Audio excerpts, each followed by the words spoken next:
Online earning application सच में आपके earning के लिए अच्छा है? क्या सच में इससे आपके अर्निंग पोटेंशियल बढ़ेंगे, या क्या सच में आप ऑनलाइन अर्निंग एप्लीकेशंस को यूज करके आप ऑनलाइन घर बैठे ज़्यादा से ज़्यादा पैसा कमा सकते हैं, या ऑनलाइन एप्लीकेशन एक ट्रैप है, एक तरीके का फ्रॉड है जो आपके डिजिटल डेटा को एक्वायर करके आपके डेटा का मिसयूज करके और आपको फाइनेंशियली वीक करने का एक साइबर सोची समझी साजिश है साइबर ठगों की। क्या आप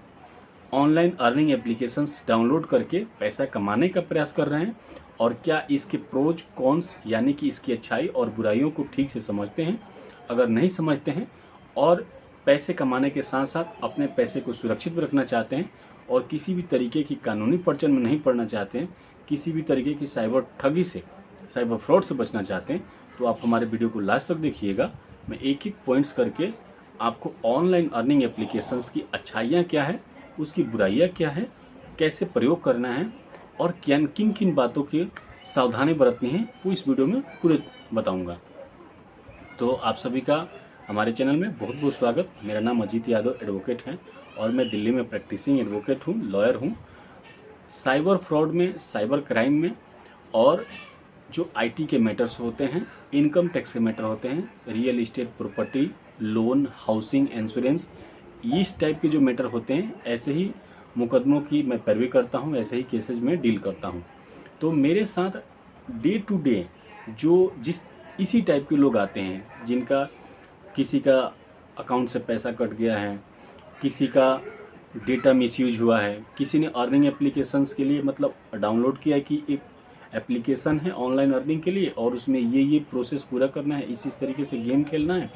और बाद में पता चला कि उसके बैंक में जो जमा पूंजी है वो भी कट गया। और कई लोग लोन एप्लीकेशन के लिए ऑनलाइन एप्लीकेशन डाउनलोड कर लेते हैं और जब भी ज़रूरत पड़ी 2000, 5000, 10,000 का लोन ले लिया एप्लीकेशन के थ्रू, ऐप के थ्रू। बाद में पता चलता है कि उसका इंटरेस्ट रेट हाई हो गया और उसके रिकवरी एजेंट उनको परेशान करते हैं। तो मैं चूँकि आईटी का एडवोकेट हूँ और दिल्ली में प्रैक्टिसिंग हूँ, मैं डे बाय डे प्रत्येक दिन मैं कोर्ट में जाता हूँ, अपने क्लाइंट्स के साथ मिलता हूँ, जजों के सामने मैं अपीयर्स होता हूँ। तो मुझे इन बातों की जानकारी होती है और मैं अपने जो व्यूअर, सब्सक्राइबर या जो हमारी यूथ है, जो हमारी युवा पीढ़ी है, जो ऑनलाइन अर्निंग के पीछे लगी हुई है, हालांकि मैं इसको बहुत अच्छा मानता हूँ, मैं बुरा नहीं मानता हूँ, तो मैं उनको साथ साथ ये भी बताना चाहता हूँ कि ऑनलाइन अर्निंग एप्लीकेशंस या ऑनलाइन अर्निंग के जितने तरीके हैं कोई बुरा नहीं है। आप ऑनलाइन तरीके से पैसा कमाना चाहते हैं, कमा रहे हैं, या जो भी प्रोसेस कर रहे हैं, कोई बिजनेस कर रहे हैं, तो वो कीजिए, उसमें कोई बुराई नहीं है। पर मेरे कहने का मतलब है, चूँकि मैं एक प्रैक्टिसिंग एडवोकेट हूँ, लॉयर हूँ, तो चूँकि इसके साथ कई सारी समस्याएं भी आती हैं और कई प्रॉब्लम्स आती हैं जिनको आप लोग इग्नोर कर देते हैं, क्योंकि आपको नॉलेज नहीं है, आपका कभी सामना नहीं हुआ है, या आप लॉ पॉइंट से इसको नहीं समझ पाते हैं, तो छोटी छोटी चीज़ें इग्नोर कर देते हैं, जिसका बाद में कंपनियां फ़ायदा उठाती हैं और आपके साथ एक धोखाधड़ी और फ्रॉड करती हैं। तो सबसे पहले अच्छाई ये है ऑनलाइन अर्निंग एप्लीकेशंस की कि एक ऐप डाउनलोड करना है अपने मोबाइल में, घर बैठे आपको एप्लीकेशन डाउनलोड करना है, उसमें आपको अपनी सारी जानकारियाँ फीड करनी है और वो जो प्रोसेस बताता है उस प्रोसेस को आप पूरा कर देते हैं तो आपकी अर्निंग चालू हो जाती है। अगर मैं एग्जांपल दूं तो जैसे व्हाट्सअप है, फेसबुक है, इंस्टाग्राम है, यूट्यूब है, तो बहुत सारे लोग जो अर्निंग है फेसबुक से भी पैसा कमा रहे हैं, बहुत लोग इंस्टाग्राम से कमा रहे हैं, बहुत लोग यूट्यूब से कमा रहे हैं। तो उसमें आपने क्या किया, फेसबुक का उदाहरण लेते हैं, तो आपने फेसबुक डाउनलोड किया, अपना अकाउंट बनाया और एक क्राइटेरिया होती है कि आपके इतने फॉलोअर्स हो गए, इतने फ्रेंड्स हो गए, उसके बाद से इतना वॉच टाइम हो गया तो आपको पैसा आना शुरू हो गया। ठीक उसी तरीके से कोई ई कॉमर्स कंपनी है, जैसे मीशो है, मिंत्रा है, फ्लिपकार्ट है, अमेजन है, ये भी एक तरीके से ऑनलाइन अर्निंग एप्लीकेशंस है। यहाँ पे भी लोग उसका व्यापार करके ही सेलिंग करके, रीसेलिंग करके, एडवर्टाइजमेंट करके, प्रचार प्रसार करके, उसके बिजनेस पार्टनर बन के, उसके एसोसिएट बन के और वहाँ से पैसे कमाने का प्रयास करते हैं। लेकिन तो ये अच्छी बात है कि आपकी अर्निंग भी हो रही है और आप घर बैठे, आपको कहीं जाना नहीं है, ऑफिस नहीं जाना, किसी फैक्ट्री में नहीं जाना, कहीं दूर नहीं जाना, अपने घर बैठे आप उसके पॉलिसीज़ के अकॉर्डिंग काम कर रहे हैं और आपको पैसा अच्छा खासा मिल रहा है। ऑनलाइन अर्निंग एप्लीकेशन आजकल जैसे आपका शेयर मार्केट से रिलेटेड हो गया, स्टॉक मार्केट से रिलेटेड हो गया, बिटकॉइन से, क्रिप्टो करेंसी है, this all are online earning applications. तो इसको डाउनलोड करके भी और इसकी जो क्राइटेरिया है उसको फुलफिल करने के बाद लोग इससे पैसा कमा रहे हैं और अच्छा खासा पैसा कमा रहे हैं। पर मेरा कंसर्न ये है कि आप बहुत अच्छा पैसा कमाएं, बहुत ज़्यादा कमाएं, ये बहुत खुशी की बात है, लेकिन कोई ऐसा मिस्टेक ना करे जिससे कि आपके अर्निंग के साथ साथ एक तो अर्निंग आपकी अफेक्ट हो और दूसरा आपको कोई लीगल कंसिक्वेंसेस ना फेस करना पड़े, कोई कानूनी पड़चन में आप ना पड़ें। तो इसमें होता क्या है, जो इसके कौन से हैं, जो मतलब इसके निगेटिव पॉइंट्स हैं ऑनलाइन अर्निंग एप्लीकेशंस के, तो वो एक्चुअली माइनर मिस्टेक हैं। उसमें उसके कुछ टर्म्स एंड कंडीशन रहते हैं जिसमें आप देखेंगे कि जब आप एप्लीकेशन डाउनलोड करते हैं तो आपको उसमें अपना नाम, नंबर, ईमेल आईडी, आपका एड्रेस, आपका आधार कार्ड का नंबर, आपकी पैन कार्ड का नंबर, वो सारा डिजिटल डेटा जो होता है वो चला जाता है उस एप्लीकेशन वाली कंपनी को। जैसे ड्रीम 11 का उदाहरण लेते हैं, हालांकि ड्रीम 11 अब बंद हो गया है, लेकिन एक उदाहरण लेते हैं कि ड्रीम 11 में हमने अपना पूरा डेटा दे दिया। अब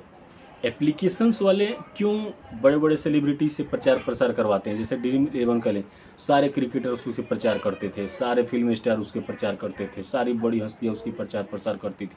तो क्यों करती थी? तो यहाँ पे उसके हिडन पर्पस हैं, दो हिडन पर्पस हैं। एक हिडन पर्पस ये है कि आप किसी भी एप्लीकेशन को प्ले स्टोर से जितनी बार डाउनलोड करेंगे, जितना संख्या में वो डाउनलोड होगा, उसका मनी उतना ही अर्निंग बनेगा। जैसे यूट्यूब या फेसबुक से रिलेटेड है कि जितना वीडियो चलेगा, जितने व्यूज आएंगे, वॉच टाइम आएगा, उतना ही हमें अर्निंग होगा।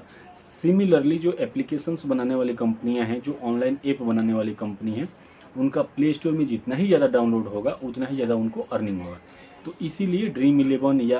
कोई भी सट्टेबाजी वाली कंपनी है, गेमिंग कंपनी है, अर्निंग कंपनी है, फाइनेंस की कंपनी है, इंश्योरेंस, बैंकिंग, हर चीज़ की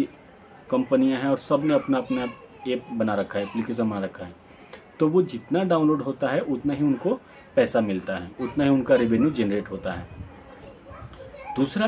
जब हम अपना डेटा वहाँ पे पेश करते हैं, अपना डेटा, अपनी पर्सनल जानकारियाँ देते हैं, तो वो जानकारी बिना हमारे परमिशन के जो कंपनी होती है, एप्लीकेशंस वाली कंपनी होती है, उसकी जो टीम होती है, उसके मैनेजमेंट के लोग होते हैं, वो सेम डेटा को किसी और को बेच देते हैं। जैसे मैंने अपना डेटा दिया, आपने दिया, किसी और ने दिया, तो ऐसे लाख, 2 लाख, 5 लाख, 10 लाख, करोड़ लोगों का डेटा हो गया। तो वही डेटा फिर आगे वो किसी इंश्योरेंस कंपनी को बेच देगी, किसी रियल एस्टेट कंपनी को बेच देगी, किसी बैंकिंग कंपनी को बेच देगी, किसी बड़े स्कूल को बेच देगी, किसी कार कंपनी को बेच देगी। और चूँकि उनको पता है कि ऑनलाइन अर्निंग एप्लीकेशंस वो एप्लीकेशन हैं जहाँ पे लोग पैसा कमाने के लिए आते हैं,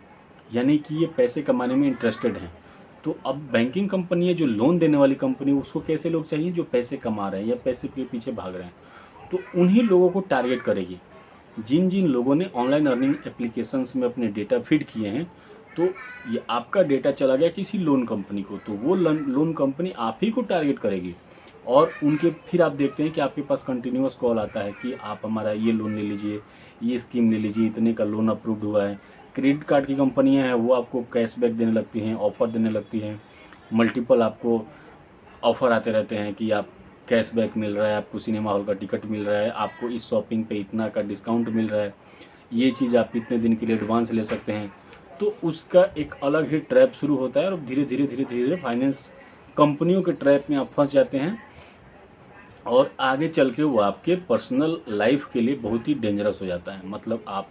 एक तरीके से आप उनके ट्रैप में फंस जाते हैं। अब आपका डेटा भी चला जाता है, फिर आप मल्टीपल कंपनियों से आपके कॉल भी आते हैं और कई बार इस तरीके के ऑफ़र आते हैं कि आपको कुछ चीज़ की ज़रूरत भी नहीं रहती है, लेकिन आप ऑफ़र देखते हैं, कैशबैक देखते हैं, डिस्काउंट देखते हैं, तो वो लोन आप ले लेते हैं या वो आप सामान आप ले लेते हैं, खरीदारी कर लेते हैं। तो वही आपका फाइनेंशियल बर्डन शुरू होता है और आपको नुकसान पहुंचाता है। तो इसीलिए मैं कह रहा हूं कि एक तो आपका डेटा, एक तो कंपनी ने अपना एप्लीकेशन डाउनलोड करवाया प्ले स्टोर से, उसने रेवेन्यू जनरेट किया, उसका जेब गर्म हो गया। दूसरा, हमारा डेटा मल्टीपल कंपनियों को बेच के उसके पास एक मोटा फंड आ जाता है। तीसरा जो सबसे नुकसान ये होता है कि हम अपना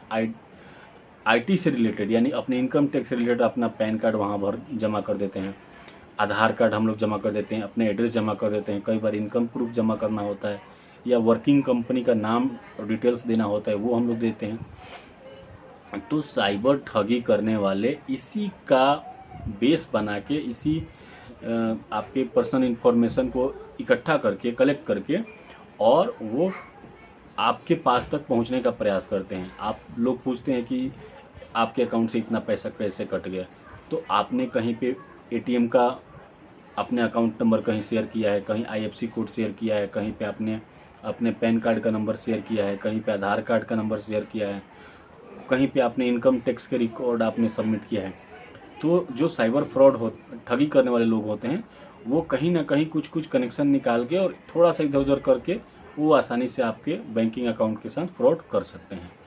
तो इसीलिए मैं आप सभी को आगाह करना चाहता हूं कि देखिए, ऑनलाइन अर्निंग एप्लीकेशन बहुत अच्छा है, पर कुछ चीज़ें हैं जिसमें आपको ध्यान रखने की ज़रूरत है। और हमेशा सिर्फ अर्निंग के पीछे नहीं भागना चाहिए, सेफ्टी के पीछे भागना चाहिए कि हमें किसी तरीके के लीगल कंसिक्वेंसेस में ना पड़ना पड़े, कोई कानूनी पचड़े में ना पड़ना पड़े, और हमारा पर्सनल डेटा का मिसयूज ना हो, और हमारा अर्निंग जो हो वो सेफ हो,